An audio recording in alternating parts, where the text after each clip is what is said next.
plenário da Câmara aprovou na noite de ontem o texto da mini-reforma eleitoral. Agora o nosso Renato Ribeiro abriu um sorriso. Agora é comigo. Vai jogar em casa. Titio vai matar no peito agora e fazer embaixada. O placar pela mini-reforma eleitoral aprovada até agora, né, não entrou em vigor, foi de 367 votos favoráveis, 86 contrários e uma abstenção. Parece que está havendo concordância, hein?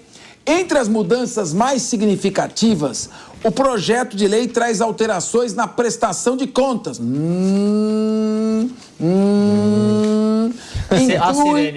Inclui o uso do Pix para doações de campanha. Isso é bom. Estabelece novas regras para sobras eleitorais. Sim. Que acho que iam para o partido, né? E permite que candidatos de diferentes partidos façam propagandas conjuntas. O amor é lindo.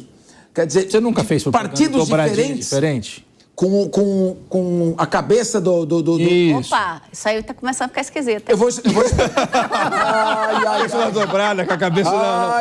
Vamos... Explica pra nossa audiência. Tá estranho esse negócio. Explica isso aí. A dobrada com a cabeça. Eu já vou explicar o que é dobrada com a cabeça, mas antes... Além disso, o texto proíbe que recursos dos partidos possam ser dados como garantia ou bloqueados e permitirá que siglas em federação desprestigiem as candidaturas femininas. As propostas também flexibilizam as leis de cota para negros e mulheres, enfraquecem as leis da ficha limpa e da improbidade administrativa e enxugam o tempo de inelegibilidade de candidatos, além de reduzir a transparência do processo eleitoral. Tanto o PT de Lula como o PL de Bolsonaro orientaram o voto favorável. Apenas duas legendas, contrariamente, o Partido Novo e o PSOL, não concordaram. Só uma observação, o Podemos também teve todos os votos contra, com exceção de um voto da bancada. Então, ele também orientou negativamente. Podemos orientou negativamente por um voto, então, só que foi contrário, que foi favorável, os demais foram contrários. Renato Ribeiro, quando eu saí na primeira vez candidato, fui fazer uma dobrada com o José Eduardo Martins Cardoso. PT, PSDB. Muito bem. Mas aí e não deu para sair a dobrada. E a cabeça? Não deu para sair a dobrada. A cabeça era o Zé Eduardo, que era o federal. Então, tinha uma cabeça que era... O Zé Eduardo era candidatura Lula contra Geraldo Alckmin. Tá certo? Então... Não deu, porque naquela época você eles tentou eram fazer o L e ficou com o Naquela época eles eram adversários. Então você fez um L e um A, mais ou menos. Não, quem fez o L não fui eu, não sou eu que sou vice-presidente dele. Agora eu pergunto para você o seguinte, Renato Ribeiro, vamos lá. Um ponto que a mini-reforma poderia aproveitar é o seguinte, você não acha que fica muita coisa na mão do Tribunal Superior Eleitoral para disciplinar por meio de resolução? E aí começa a criar uma insegurança jurídica enorme, porque quem tem que legislar é o legislativo. E resolução, já ensinava o ministro Saulo Ramos, é o ato de quem resolve. Lei é que tem que disciplinar certas matérias. Como é que você vê essa questão como profissional, como advogado eleitoral? Vai diminuir mesmo a transparência? Ou você acha que vai também prestigiar um pouco mais o voto popular? Porque hoje, numa eleição para prefeito, todo mundo já quer saber quem é o quinto colocado, porque os 4 primeiros vão perder o mandato. E o quinto vai ficar só 2 meses até terminar o mandato. Renato Ribeiro. É isso aí, Capeza. Eu concordo com você em muita coisa nessa fala. Primeiro, não tem nada de mini-reforma. É uma reforma muito substanciosa, passada muito rapidamente.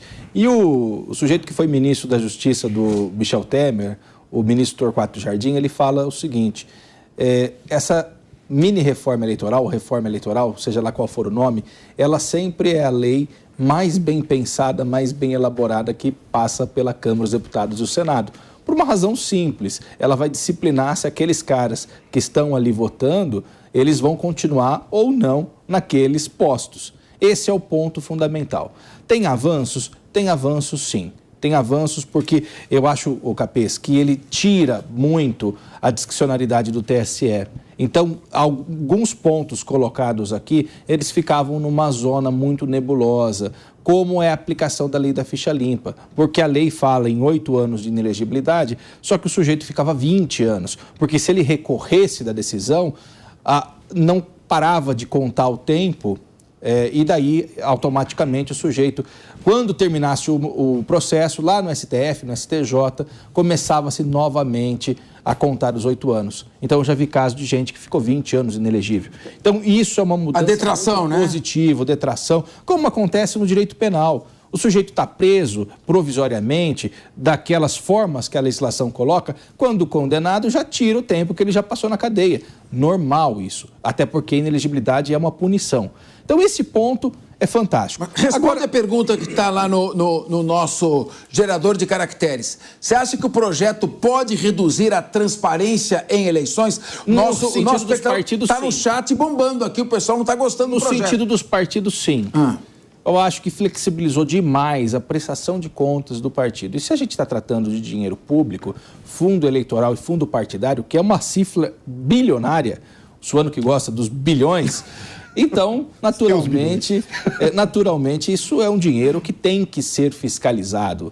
Até porque, veja que interessante, já que você falou do Podemos, no processo contra o ex-juiz e hoje senador do União Brasil, o Sérgio Moro, há indícios de que ele tem utilizado conta do partido Podemos para gasto pessoal. Isso, evidentemente, não pode e pode custar o mandato do Sérgio Moro. Isso não pode acontecer. Então, muita transparência na prestação de contas. O problema, retirar o espaço dos negros, das mulheres. Tem muitos problemas aí. Tem uma coisa que eu falo que é o ovo da serpente, que é uma coisa que eu fico indignado nesse processo e que, infelizmente, Eliane, ela está com apoio até de alguns grupos feministas. Só que quem lida no dia a dia com o direito eleitoral já viu o que vai acontecer. Me cobrem se eu estiver errado depois. Que é no que tange a fraude em cota feminina. O laranjal? O laranjal. Sim. Sabe por quê? A nova legislação fala o seguinte: se uma mulher for eleita, então a gente vai passar um pano e não vai derrubar a chapa inteira, ainda que tenham outras 5 mulheres que não votaram em si mesmas, que não fizeram campanha, que não tiveram movimentação financeira, porque uma mulher foi eleita. Porque, mas vai reduzir o número, ou seja, vai entrar Basta colocar uma mulher boa de voto para ir... Mas o certo é o certo e o errado é o errado. Se essa mulher se beneficia de uma candidatura laranja, de uma candidatura fraudulenta, pouco importa se é uma mulher, se é uma planta, se é um homem. Agora, deixa eu te fazer uma pergunta. Foram meios ilícitos, né? Quanto que dá mais ou menos de grana um partido aí desses maiores? E como é que se faz o gasto disso aqui? Ele pode ter, por exemplo, um avião que transporta para lá e para cá, um avião pode alugar. Geralmente aluga. Pode comprar?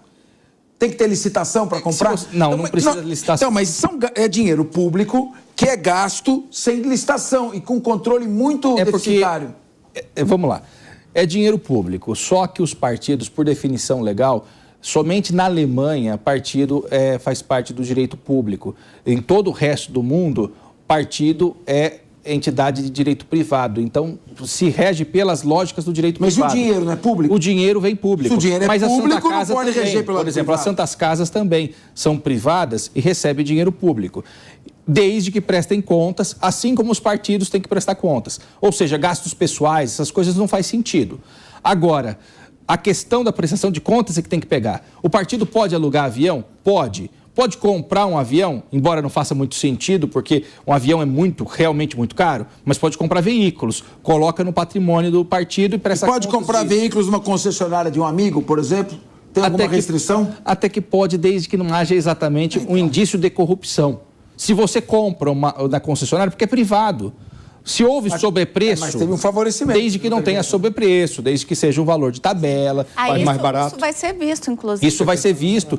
E daí as pessoas, às vezes, se enganam, mas quem faz uma prestação de contas no Tribunal de São Paulo, por exemplo, e no TSE, é muito fiscalizado, é muito. Dificilmente um partido tem as contas aprovadas. Sim. E porque existe um corpo técnico, principalmente dentro do TSE, que é muito rigoroso, o pessoal que trabalha com afinco. É por isso que eu digo que nós precisamos de pessoas sérias na política e prestigiar as pessoas sérias que estão na política.